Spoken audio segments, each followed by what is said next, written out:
तर आज मी चाललेली आहे आपल्या आई महालक्ष्मीच्या भेटीला, ते पण तर पायी चालत चाललेली आहे. माझी खूप इच्छा होती की कधीपासून आईच्या भेटीला पायी जायचं.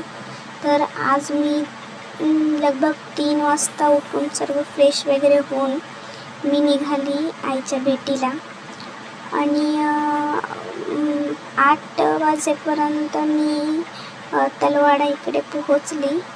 नंतरला 12:30-1पर्यंत मी चारोटीकडे पोहोचली. मध्ये थोडासा रेस्ट केला, परत 4:30 वाजेपर्यंत मी पुन्हा निघाली आणि फायनली मी आईच्या मंदिराकडे पोहोचली. तर तुम्ही बघू शकता ही माझी जो चेहऱ्यावरचा आनंद आहे तो तुम्ही बघू शकता. प्रवासामध्ये कुठेही मला थकवा किंवा पाय दुखतात असं काहीही वाटलं नाही, कारण की आईचा आशीर्वाद हा माझ्यावर होता आणि खूप चांगला प्रवास माझा गेला.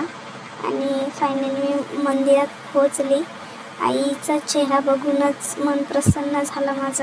आईला कधी बघते असं झालेलं होतं, कधी पोहोचेन आणि कधी आईला बघेन असे माझं मन बोलत होता. आणि फायनली मी पोहोचली, आईचे दर्शन घेतले आणि सुखरूप घरी पोहोचली.